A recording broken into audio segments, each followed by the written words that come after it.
할렐루야. 사순절에 특별히 온토세 함께하면서 우리 이남선교회 부부로 나와서 찬양함에 참 감사를 드립니다. 우리 찬양하는 것을 보면서 이 선교회는 좀 부부로 자주 모이는 게 참 좋겠다라는 생각을 또 하게 됐습니다. 우리 이남선교회 회원뿐만 아니라 또 함께 참여한 또 우리 배우자 또 이렇게 부부 또 하나님께서 축복으로 또 은혜로 함께 하실 줄로 믿습니다. 오늘 마태복음 2장 1절 이하의 말씀으로 주님을 향한 경배와 헌신이란 제목으로 온토세 말씀 함께 나누고자 합니다. 사순절에 동방박사 이야기를 나누는 것이 참 새롭잖아요. 그렇지만 이제 동방박사의 헌신 또 동방박사가 예수 그리스도에 대한 경배를 드러내는 이 장면은요, 예수님의 모든 공생애를 맞춰가는 사순절의 절기와 맞닿아 있음을 우리는 경험하게 됩니다. 동방박사 세 사람은 무엇을 준비해 왔습니까? 아기 예수께 드릴 선물을 준비해 왔죠. 그리고 그것을 예수님께 다 드리게 됩니다.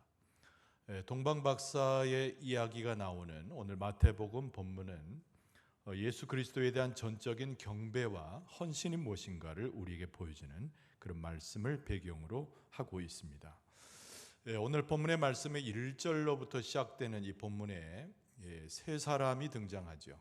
정확히 말하면 세 부류가 등장하는데요. 첫 번째는 예수 그리스도이십니다. 성령으로 잉태돼서 하나님이셨으나 우리 가운데 오신 구원주이시죠. 낮고 천한 자리에 오셨습니다. 하늘의 보좌를 버리시고 종의 모습의 형체를 가지고 우리 가운데 오신 분이죠.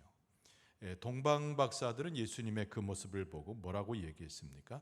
유대인의 왕으로 오셨다 이렇게 표현하고 있거든요. 유대인의 왕으로 왔다는 얘기는 여러 가지 의미가 있어요. 여러분, 유대인 그러면 이스라엘 사람을 지칭하는 것이죠. 그러나 이것은 굉장히 신앙적 의미입니다. 어떤 나라의 국호를 이야기하는 것이 아니라 하나님을 믿는 백성, 또 하나님의 말씀과 제사로서 하나님께 나아가는 백성을 상징하기 때문에 그렇습니다. 그러니까 동방박사들의 눈에 보이는 예수님의 모습이라고 하는 것은 소위 말하는 하나님의 백성들의 왕으로 오신 예수님이죠. 하나님의 백성, 하나님의 말씀을 따르는 자들의 예수님이죠. 진정한 구원주로 오셨으나 구약 성경에 이미 예언된 메시아로서 오신 예수 그리스도이죠. 또 한 사람이 소개가 되고 있는데 헤롯이라고 하는 인물입니다. 이 사람은 예수님을 알지도 못하고 예수님을 경배하지도 못했습니다. 이 사람은 로마의 앞잡이가 돼서 이스라엘을 다스렸던 일종의 한 지역을 다스리는 분봉왕인데요. 정신적 찬란을 일으킨 사람입니다. 그 사람은 가족을 죽일 만큼 잔인한 사람이죠. 요즘에 예수 그리스도에 대해서 매우 혼란해하는 사람들을 만나게 됩니다. 예수 그리스도의 이름도 받아들이지 못하고 역시 경배에 이르지 못하는 수많은 사람들을 보게 돼요. 헤롯의 영적 자손들이라고 할까요? 그 계보를 이어나가는 불신의 상징, 그것이 오늘 본문의 말씀에 등장하고 있는 헤롯이라고 하는 인물입니다. 오늘 본문의 말씀에 가장 중요한 인물들이 누구겠습니까? 바로 동방박사 세 사람이죠. 이 동방박사 세 사람의 특징을 오늘 본문의 말씀에 보면 하나님께서 예수 그리스도의 탄생을 알리는 별을 하늘에 띄워놓고 동방박사 세 사람은 그들은 천문학자였기 때문에 별을 따라서 예수께 경배하러 온 사람들로 소개되어 있습니다. 신앙의 도시, 영적인 도시, 종교적인 도시인 예루살렘에 이르게 됩니다. 성경 말씀에 보면 하나님이 계시하신 그 별을 그의 별 이렇게 표현해요. 그의 별, 예수 그리스도의 별이라는 얘기죠. 동방박사들은 예수님을 찾기에 갈망했습니다. 그래서 별을 따라왔어요. 예수님을 찾았죠. 그리고 예수님을 경배했습니다. 자기들이 가지고 온 것들을 다 예수님 앞에 드렸다는 거예요. 오늘 설교 제목에 맞는 것처럼 주님을 향한 경배와 헌신을 드러낸 사람들, 그것이 오늘 본문의 말씀에 등장하는 동방박사 세 사람의 이야기입니다. 오늘 이 본문의 말씀을 대하면서 이 사순절에 우리가 예수 그리스도를 묵상한다는 것이, 십자가를 우리 안에 새긴다고 하는 것이, 또 우리도 자기 십자가를 지고 예수님을 따라간다는 것이 동방박사 세 사람의 이 경배를 보면서 무엇으로 연결하여 배울 것인가. 오늘 이 본문의 말씀은 우리에게 그것을 가르쳐 줍니다. 오늘 또 온 세대가 모였어요. 어린 자녀로부터 장년이까지 함께 모였습니다. 예수님께서 태어나실 때 이 사건은 오늘 예수 그리스도께서 십자가에서 운명하시고 우리의 죄를 대속한 이 사건과 연결되어 있다고 하는 점에 우리 온 세대가 시간을 초월하고 그리고 각자의 입장을 초월해서 이 말씀의 은혜를 도모해 볼 수 있어야 됩니다. 오늘 본문의 말씀은요, 이 동방박사들이 어떻게 예수님 앞에 경배했는가, 예수님 앞에 어떻게 헌신의 모습을 보여주었는가, 오늘 우리에게 있어서 그리스도를 경배하고 헌신한 우리의 삶에 대해서 그들의 삶의 전형적인 모습으로 교훈하고 있다는 거예요. 여러분, 첫 번째로 동방박사들의 특징 중에 첫 번째가 뭐냐면 그리스도 안에서 그들은 기쁨을 가졌다라고 하는 거예요. 한번 따라서 봅시다. 그리스도 안에서 기쁨을 가져야 합니다. 동방박사들의 모습은 그리스도 안에서 기쁨을 가진 사람이들이다. 오늘 본문의 말씀 9절 10절에 보면 이렇게 표현되어 있습니다. 박사들이 왕의 말을 듣고 갈새 동방에서 보던 그 별이 문득 앞서 인도하여 가다가 악이 있는 곳 위에 머물러 서 있는지라 그들이 별을 보고 매우 크게 기뻐하고 기뻐하더라. 이렇게 말씀하고 있어요. 그러니까 그들의 기쁨이라고 하는 것이 매우 크다라고 성경에 나와 있어요. 그들의 기쁨이 아주 넘쳐나서 그들의 기쁨은 지극히 큰 기쁨이고 예수 그리스도를 발견한 자들의 영적인 기쁨이었다는 것을 알 수가 있습니다. 그래서 이 말을 뭐라고 표현하냐면 압도적인 기쁨, 이렇게 표현할 수 있어요. 그들의 삶의 심령과 그들의 삶의 전체를 담아서 예수 그리스도를 발견하고 예수 그리스도를 경배하는 사건은 그들에게 압도적인 기쁨으로 다가왔다는 겁니다. 우리가 예수님을 경배한다고 할 때, 예수 그리스도를 따라가는 헌신을 드러낸다고 할 때 우리 가운데 제일 먼저 주어지는 하나님의 선물은 다른 것이 아니라 하늘의 기쁨이거든요. 이게 세상에 있는 기쁨과 다릅니다. 이 하늘에 있는 기쁨은 우리의 심령에 차고 넘치는 것이고 우리의 삶을 주장할 만한 것이고 우리의 삶에 풍성한 것으로 채워지는 것이 하늘의 기쁨이에요. 그래서 일찍이 베드로 사도가 예수 그리스도를 경험한 자들이 겪는 하늘의 기쁨에 대해서 이렇게 썼습니다. 베드로전서 1장 8절에 보면은 예수를 너희가 보지 못하였으나 사랑하는도다. 이제도 보지 못하나 믿고 말할 수 없는 영광스러운 즐거움으로 기뻐하니, 이렇게 표현했어요. 그러니까 예수 그리스도를 믿고 예수 그리스도를 받아들이고 그를 고백하게 될 때 베드로 사도는 뭐라고 얘기했냐면은 말할 수 없는 영광스러운 즐거움으로 우리가 기뻐한다, 이렇게 이야기했어요. 우리가 이 아침에 누구를 만납니까? 십자가에 달리신 예수 그리스도를 만나잖아요. 우리의 죄를 대속해서 십자가를 지신 예수님을 경험하잖아요. 여러분, 하늘로부터 이루 형언할 수 없는, 베드로 사도에 표현한 것처럼 말할 수 없는 하나님의 엄청난 그 풍성한 그 놀라운 사랑과 그 기쁨이 여러분의 심령과 우리의 삶에 넘쳐날 수 있기를 바랍니다. 두 번째로 생각할 수 있는 오늘 본문의 말씀의 동방박사들의 특징은 뭐냐면 그리스도를 위해서 모든 것을 드리는 자가 되었다는 거예요. 한번 따라서 합시다. 그리스도를 위해서 모든 것을 드립니다. 예수님을 메시아로 고백한 동방박사들의 믿음이 나와요. 이 구약 성경에 이미 선자들을 통해서 메시아의 탄생을 예고한 바가 있지 않습니까? 이들은 천문학자이기도 했지만은 이방인으로서 하나님의 말씀을 아는 자들이었어요. 그래서 메시아를 찾아서 이곳 예루살렘까지 왔습니다. 근데 메시아하고 그리스도이시고 왕으로서 예수님을 경험하게 되죠. 그럴 때 자기들이 가지고 있었던 모든 것들을 그리스도에게 드리게 됩니다. 이것이 경배와 동반된 그들의 헌신의 시작이다, 이렇게 이야기할 수 있어요. 오늘 본문의 말씀 11절에 보면은 집에 들어가 아기와 그의 어머니 마리아와 함께 있는 것을 보고 엎드려 아기께 경배하고 보배 합을 열어 황금과 유향과 몰약을 예물로 드리니라. 뭐 황금, 유향, 몰약이 무슨 뜻인가는 나중에 성탄절 때 설명해 드리기로 하고요. 가장 중요한 것은 그들이 가지고 온 선물은 그들의 전 재산일 수 있습니다. 예수 앞에 경배하면서 모든 것을 드렸다고 하는 표현을 오늘 성경 말씀은 증거하고 있기를, 그들이 보배 합을 열어서 준비한 모든 것을 예수 앞에 드렸다는 거예요. 예수님께 최선을 다한 사람들, 자기의 모든 것을 들여서라도 하늘의 것을 취하고자 그들의 지혜로서 예수 앞에 서 있는 자들, 오늘 본문의 말씀에 동방부로부터 온 천문학자들인 이 박사 세 사람에 대해서 그렇게 묘사하고 있는 거예요. 여러분, 가장 지혜로운 사람은 예수 그리스도를 만나되 메시아로 고백하면서 자기의 모든 것을 드릴 수 있는 사람이 정말 지혜로운 사람입니다. 왜 그런 거 아니? 우리가 육신적으로 우리가 가지고 있는 환경과 모든 것을 드림으로써 실제로 얻는 것이 있기 때문에 그런 거예요. 이 동방박사 세 사람들은 그 모든 것을 바쳐 드림으로 무엇을 얻었습니까?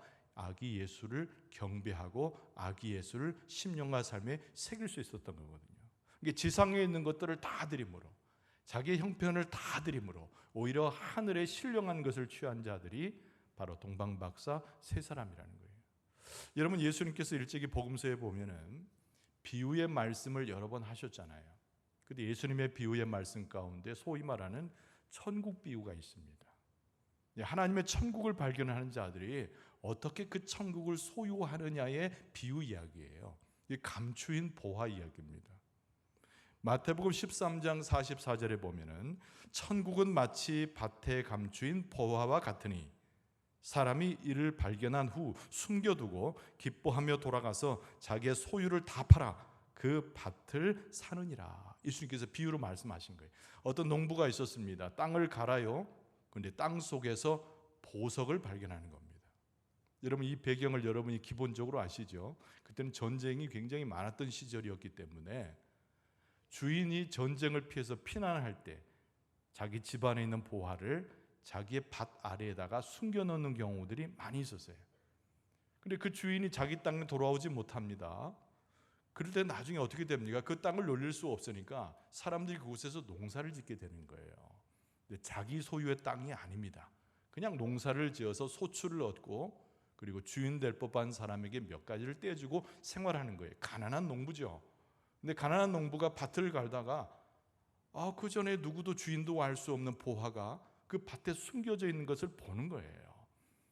내가 보화를 발견했다 소문내기 시작하면 그 땅이 자기의 것이 아니기 때문에 그 보화마저 빼앗기게 되겠지요.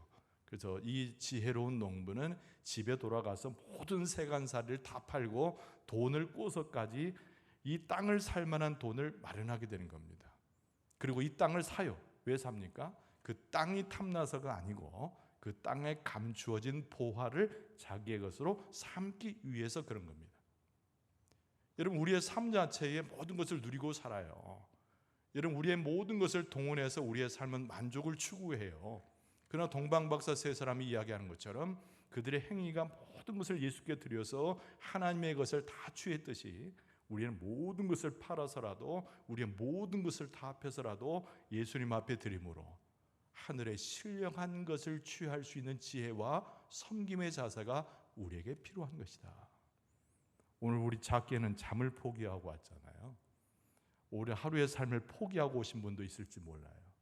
여러분, 하나님 앞에 정성으로 드리는 예배 가운데 그리스도의 진리를 깨달음에 그리스도 앞에 경배했던 이 동방박사 세 사람처럼 우리의 모든 것을 드리는 모습 가운데서 우리가 그리스도의 진리를 발견하고 하나님의 신령한 것들을 취하는 우리의 심령과 삶이 될 줄로 믿습니다.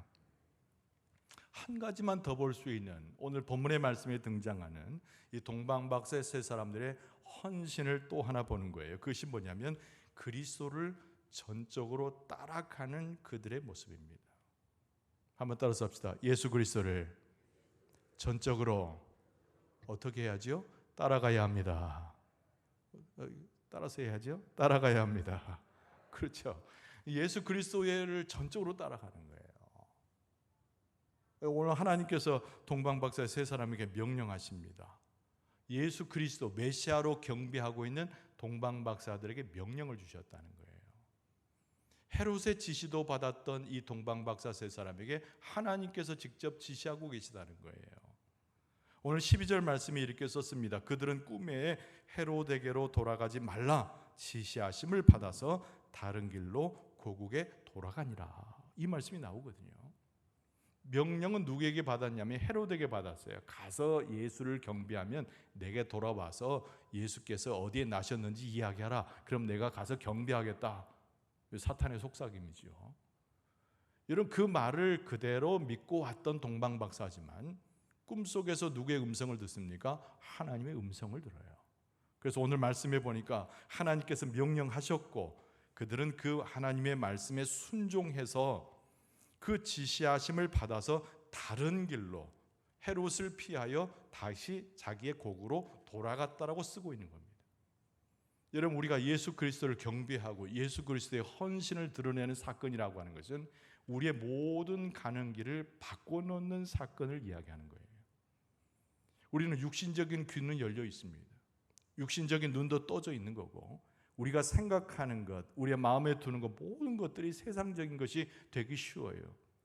그러나 여러분, 우리는 누구에게 복종하고 누구에게 순종하고 누구의 말씀을 들어야 됩니까? 하나님의 말씀을 듣고 하나님께 순종하고 하나님의 뜻대로 살아야 되잖아요. 예수 그리스도를 참되게 경배하는 사람은, 예수 그리스도 앞에서 헌신을 각오하는 사람은 모든 것을 들여서 하나님의 것들, 하늘에 있는 것들을 귀하게 여기는 사람은 하나님의 음성을 들을 때, 그의 뜻을 발견할 때 거기에 순종하여 따라가는 사람이에요. 여러분, 예수 그리스도를 경배하고 예수 그리스도를 헌신적으로 예수 그리스도를 따라가고 하나님의 뜻을 우선시하는 사람은 자기의 길을 바꿔 살아도 하나님의 축복된 길, 그리스도의 진리의 길을 따라가게 될 줄로 믿습니다. 주를 경배한다라고 하는 것은 내 길을 포기하고 하나님이 원하시는 길을 걸어가는 것이고, 내 뜻을 포기하고 하나님의 뜻을 우선시하는 우리의 모습을 이야기해 주는 거예요. 이 동방박사 세 사람은 예수 그리스도를 경배할 때 그들의 삶 자체를 드리고 헌신이 무엇인가를 오늘 우리에게 가르쳐 주었어요. 예수님께서 그의 생애를 거의 마감되는 십자가의 사건을 앞둔 이 사순절 기간에 우리 무엇을 또 기억하고 무엇을 배워야 하는가? 바로 이 동방박사 세 사람은 이방인이었으나 그러나 이방인으로서 그리스도를 만나서 새로운 삶 가운데 예수 그리스도를 고백했듯이 우리의 삶도 역시 예수 그리스도를 온전히 경배하고 우리의 헌신이 하나님의 뜻과 맞닿아 있어서 그리스도를 따라가는 우리의 삶으로 연결될 수 있어야 된다는 거예요. 이런 말씀을 정리합니다. 예수님 우리에게 어떤 분이죠? 그리스도, 구약의 표현에 의하면 메시아예요. 우리에게 진정한 왕이 되십니다. 중요한 것은 예수님을 따라가는 소위 말하는 추종자들은 그리스도를 경배하는 자들이에요.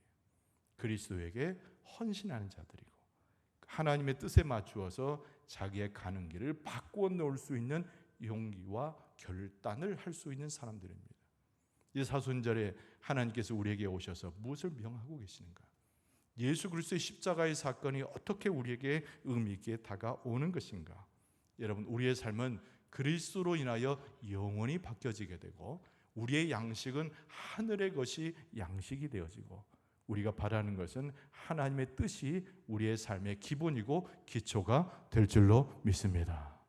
다시 한번 그리스도를 만나고 그리스도께 진정함으로 경배하고 그리스도의 그 뜻을 따라서 헌신하며 그 앞에 나아갈 수 있는 여러분과 저의 모습 되어줄 수 있기를 주의 이름으로 축원합니다.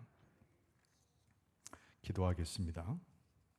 하나님 앞에 감사한금 드린 성도님이 계십니다. 부모님 추도 예배 드렸습니다. 신병철 이말씀 집사님, 그리고 1000번째 예물 드립니다. 항상 주님과 동행하는 삶이 되게 하옵소서. 김남중, 박점숙 권사님, 강구민, 강수민 학생, 김성식, 김철원 성도님, 정혜록, 김영순 권사님, 박은정, 박문섭, 박래춘, 박전복 권사님 가정, 김현희 성도님 드렸습니다.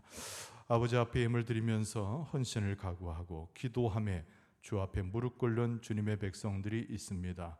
아버지 하나님 예물을 기뻐 받아 주실 때 그들의 기도 제목도 아울러 기억하여 주셔서 하나님의 은총 가운데 응답하여 주시고 이들의 삶이 주 안에서 복되며 주 안에서 은혜로우며 주 안에서 복과 은혜를 누리는 후손들의 삶이 될 수 있도록 역사하여 주옵소서. 주님께서 예물을 받아 주시듯이 기도를 들으시고 이들의 삶과 함께 하시는 축복으로 인도하여 주실 줄 믿사옵고 예수님의 이름으로 간절히 기도하옵나이다. 아멘. 이 시간 우리가 합심해서 좀 기도하기 원합니다. 지난 토요일 날 우리가 했듯이요. 제가 선창으로 주여 하면은 여러분 그대로 후창으로 주여 따라서 하시고 3번 반복합니다. 그 다음에 우리가 소리를 내서 통성으로 기도하는데 첫 번째 기도 제목은 오늘 본문의 말씀, 성경 본문의 말씀을 기억하면서 우리가 예수 그리스도를 참되게 경배하고 정말 예수 그리스도의 뜻, 하나님의 뜻을 따라서 헌신할 수 있는 교회요 가정이 될 수 있게 해달라고 기도하기 바랍니다. 두 번째는 오늘 온 세대로 모였습니다. 여러분 자녀들 손 꼭 붙잡고 우리 자녀들 위해서 기도하되 온 가정이 회복되고 하나가 되고 믿음으로 이 우리 자녀들 후손들이까지 이 믿음의 계보가 이어질 수 있게 해달라고 기도할 때 특별히 자녀들이 믿음 안에서 성장하고 믿음의 비전을 가질 수 있게 해달라고 오늘 특별히 온 세대로 모였으므로 우리 자녀들 손 붙잡고 기도하시고요. 또 오늘 자녀들이 옆에 없을지라도 마음 가운데 자녀를 생각하면서 하나님께 의탁하는 기도할 수 있기를 바랍니다. 또 한 가지 추가할 것은 이 지역에 아직도 예수 그리스도를 영접하지 못한 수많은 사람들이 있습니다. 동방 박사들이 예수님의 그 메시아의 탄생의 별을 보고 주의 전에 찾아왔듯이 이 지역에 흩어져 있는 자들이 정말 교회에 나타난 그리스도의 빛을 보고 돌아오는 역사가 있게 해달라고 이것까지 추가하면서 우리가 기도하도록 그렇게 하겠습니다. 다 같이 두 손을 드시고 제가 먼저 선창 주여라고 선창하면 후창 크게 따라서 3번 하고 통성으로